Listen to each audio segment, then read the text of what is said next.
Hey, welcome back everybody. Welcome back to my channel, Amused Jester. My name is Junior, and today I guess we're going to be doing a review of this big item over here. This is from the G.I. Joe Classified series, the Awe Striker and Crankcase. Crankcase is right over here. Full disclosure, as I try to show you what this box looks like. I can't show the side. This is one of those that I pre-ordered too, and then because of the purge that I started doing a few months back, I canceled this, and then I changed my mind and relented and pre-ordered only one. The reason why is it kind of deviates far enough from the usual Awe Striker that I wasn't sure I was digging into it, like especially the roll cage over here. Um, but I saw a review of it and I said, well, why don't we try and see? Oh, it's kind of interesting that they gave Crankcase an actual height reference in terms of if he was a real person, 6'4" which translates to 16.4 millimeters. Huh? Is it really? Let me just check and see. Oh, I just realized that's not 6'4". That's 6.4". Duh. All right, let me go ahead and open it up and let's take a look at what's out. It's gonna be in pieces. What I'm planning to do is do a quick speed run of the assembly, and then we'll do a proper review.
All right, so I've got it kind of assembled.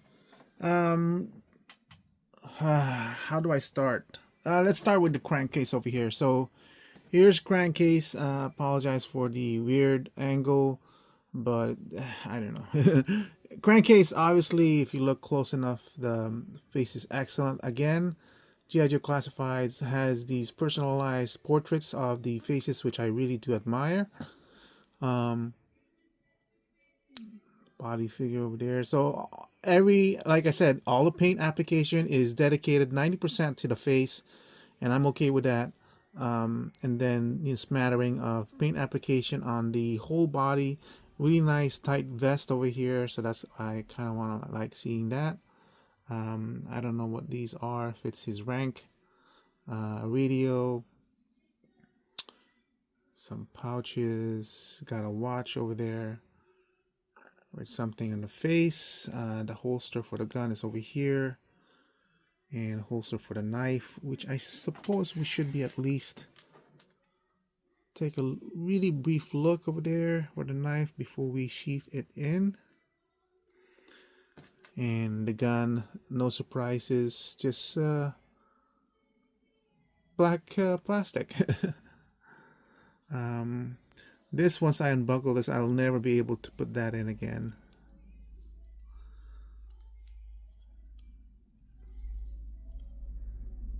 It's just, oh, surprisingly I did. And comes with these two helmets over here. One is the regular proper helmet, and then it comes with this kind of like a off-road bike look. It's interesting to have. I might use it on a different character. I don't think I want to use it. Well, let's see what it looks like anyway with this thing on, so that at least I can show you what it looks like, right? I'm pretty sure it goes with, yeah, there you go. I mean, it's well done. It hugs the face really well, as if makes it look as if it is actually part of the head, as you can see. But I'm not gonna show him off using this helmet.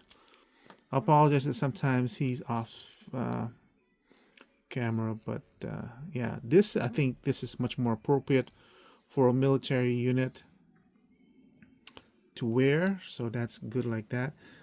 He does come with, oh wow, comes with two types of bandanas, one loose on the neck, one for his face actually covering it, and a hat.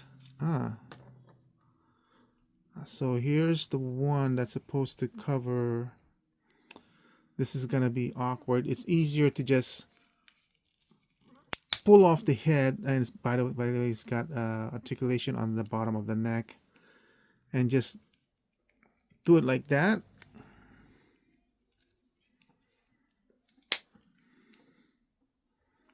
So that's good, and you can put on this off-road hat. Oh, honestly, that's not a bad look.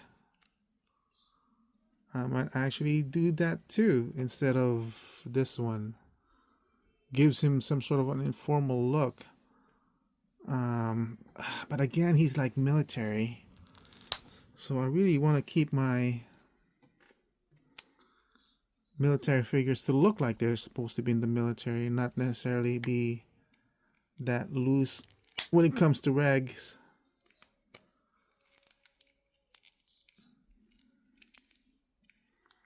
Let me just put this on properly. This is,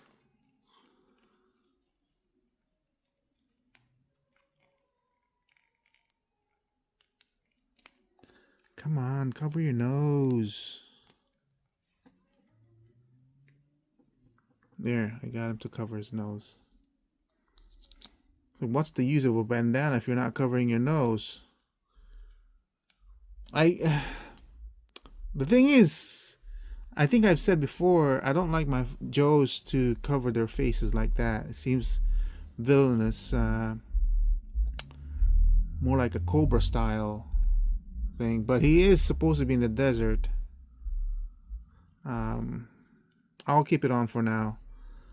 So yeah, that's articulation wise, the usual jaw articulation off to the side, bicep double jointed on the elbows. Thank God they haven't removed that.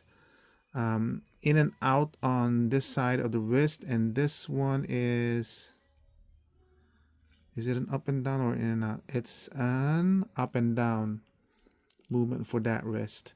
This uses the articulation that I prefer, which is a cut horizontal vertical, so you have a lot more articulation. You still have the articulation at the waist, so you have that as well. Why is this one so loose? Oh, this is supposed to be on his thigh. Okay, and then slight drop down. The joint is really tight here for the hip to the leg, but this gives you the 90. Double jointed on the knee, so we already know the full range in that one, which I'm not gonna, it's kind of tight for mine. That much on the ankle down, ankle up, and of course toe rocker. All right, and then let's see, he's almost ready to stand. The ankle's slightly loose on mine, so he was just need to hold him down, but he does balance well enough. Oh, and I forgot about this one. So he does have binoculars that you can put on him. Sure, we need that for him. And a coffee mug for when you're drinking in the desert. Is coffee good when you're being dehydrated in the desert? I'm not sure. Anyway, that, and we'll put him aside over here, and we'll take a look at not one but two rocket launchers, because why not? And he does have these two over here. This is kind of basic plastic. It's got this. Is it possible to mount this in the Striker? We'll take a look at that right now. So let me move him aside. So first impression on the sky. Hold on a second. First impression of the Striker, as I'm removing this out of the box, I'm quite amazed at the heft on the body itself. It's quite heavy, almost solid feeling. Yeah, this is really good.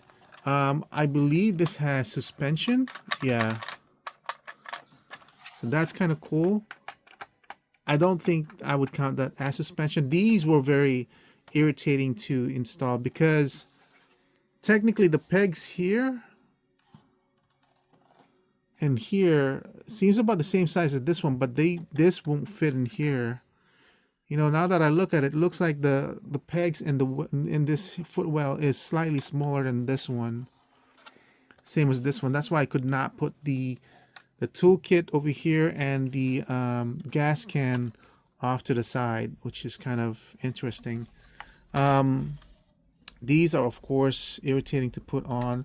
This one I just need to push down really well. I wish this one actually stayed up on its own. I had to really push this in, but when you do, you lose the rotation. It's not like you lose it. It's that if you keep on rotating it, it's just gonna pop off of that peg. And again, this one keeps going down, so that's irritating. Same goes with this one. It was really hard to put this in, and it's really tight, as you can see. So I don't even know if I have that properly set in right now. The way it looks really, really good. And the top roll cage kind of is growing onto me. I'm not entirely sure it's necessary to have the third seat up here. I would prefer, because there's room here for the guy to stand, whoever you're gonna put in there, which unfortunately don't have. Let me see.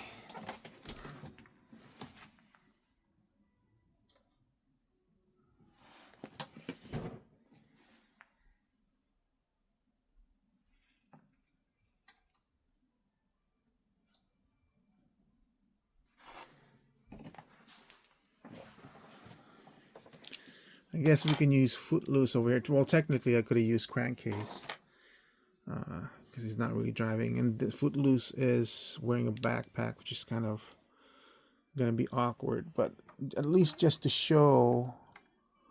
See, that's kind of... like...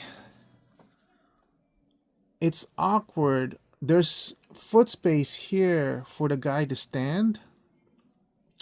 But because the roll cage in the back goes all the way here, literally in alignment with the end of this footrest, you can't really have a guy standing and holding the top gun. Is that 50 caliber or whatever it's called? So the only option is to actually really do sit, unless, no, you have him standing on the seat. That's kind of awkward. the whole thing is kind of awkward too, with the roll cage in.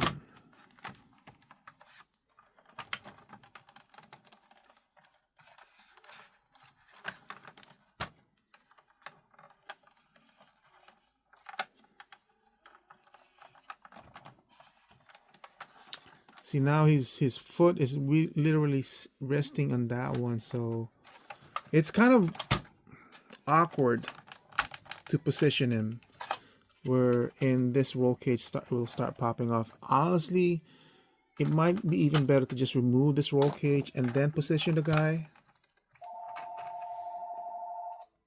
So kind of showing what I'm having to deal with when I'm placing this figure in the back here is the tightness from the back of the calf over here, or the shin, whatever this part of the lower leg is, to the fact that it's hitting here the top of the shoe or the tip of the shoe. There's not enough angle, so you're just kind of having to deal with that, and then having to deal with this one. It's just not fun, you know. It's like all that effort to put it in there breaks the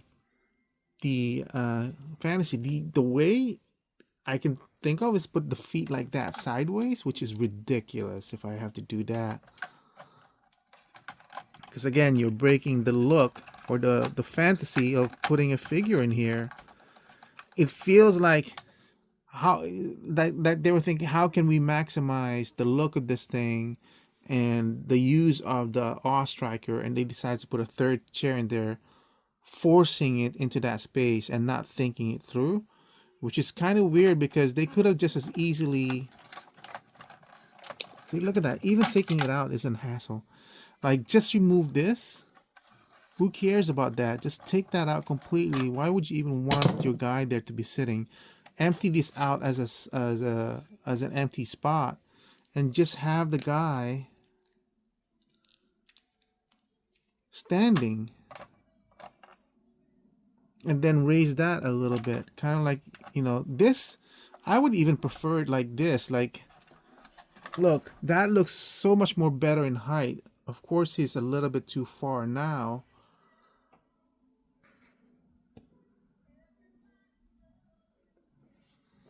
Right? I feel like that's a better option than what they've done here.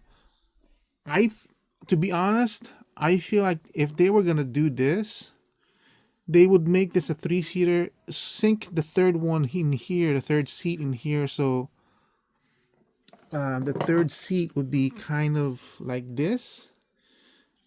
Extend this roll cage back here so that this is now in alignment with this one, and the guy who's gonna use this crazy ass contraption is standing in the back over here. I feel like that's the best way. That's a better option than what they were trying to do here and squeeze it in. And then I don't even know what this is for. I don't know if you're supposed to put this one in here. It's kind of confusing the way it's designed. It's got a nice detail on the inside though.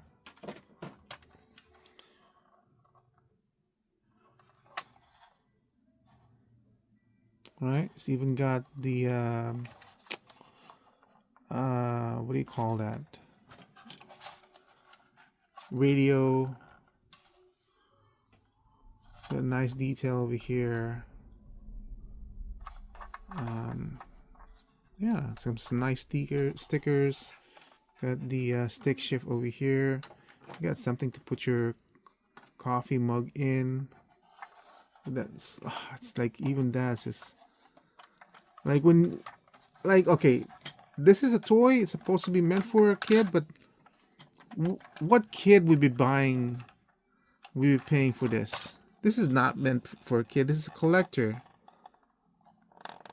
Well, at least the coffee mug is a nice tight fit, so it's not gonna fall off. CB radio, right? Something like that. I think so. Yeah, it looks nice. It feels nice. It's just play wise.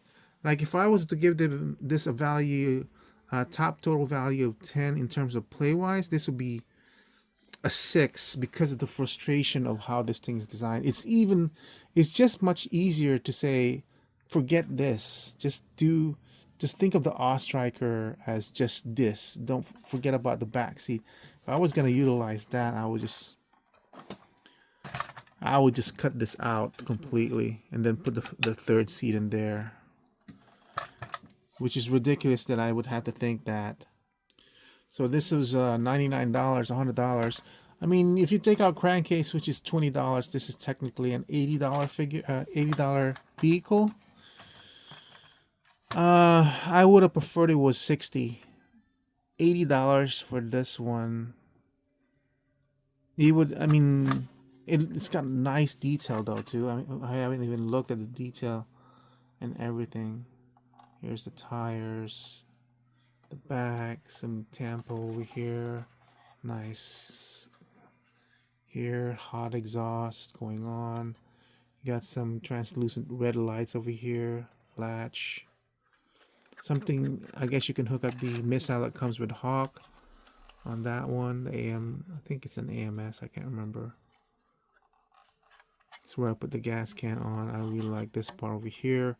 Like really bare plastic that would just be tremendously benefit from paint application. This thing has a lot of sculptural details that's just unfortunately kind of getting lost in green. I mean, green is good. I would not want this in Tiger Force colors. I mean, I'm sure they will eventually come out with it, but this in green is what I'm looking for. It's got a winch here, by the way, which I'll just put back in there. I guess you can put lights in here if you want to. It is translucent plastic.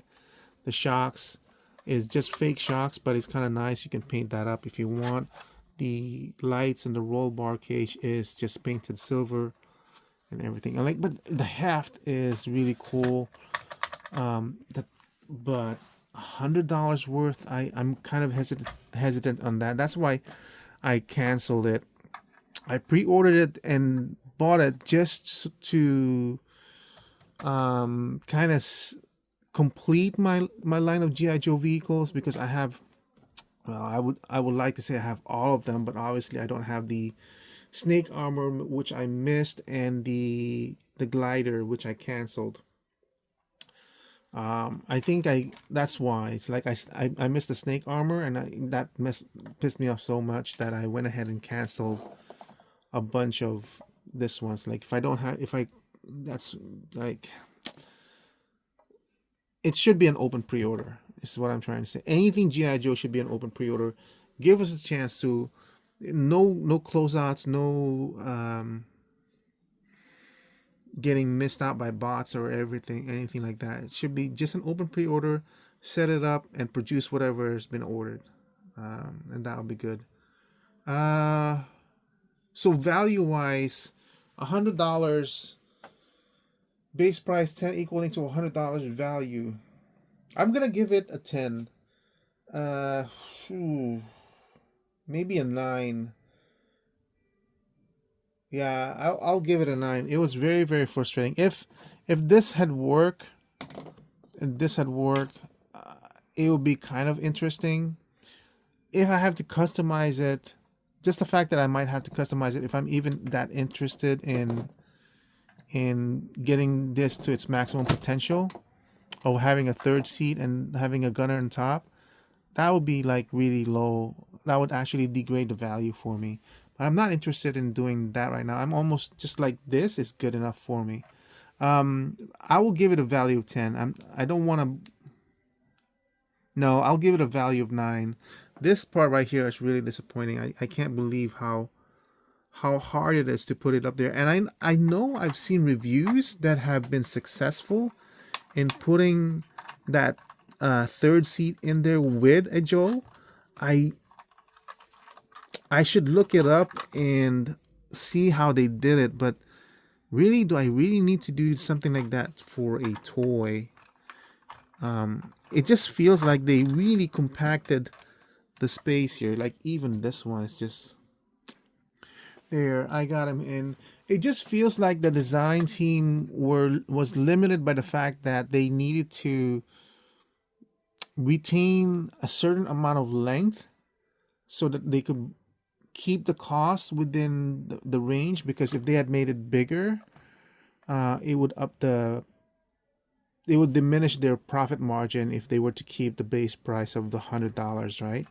I'm not sure if I'm making sense, watch head and everything, but I feel like it's like maybe like slightly like 10-15% smaller than it should be, just to keep the price cost down, and still be within the 1/12 scale inch, because I feel like this is too compacted.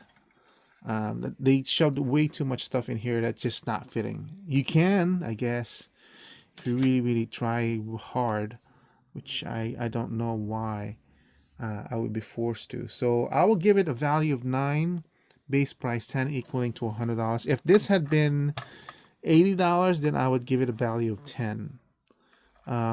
If somehow this goes on Ross for like 30, 35, of course, then it'd be like a value of 12 immediately.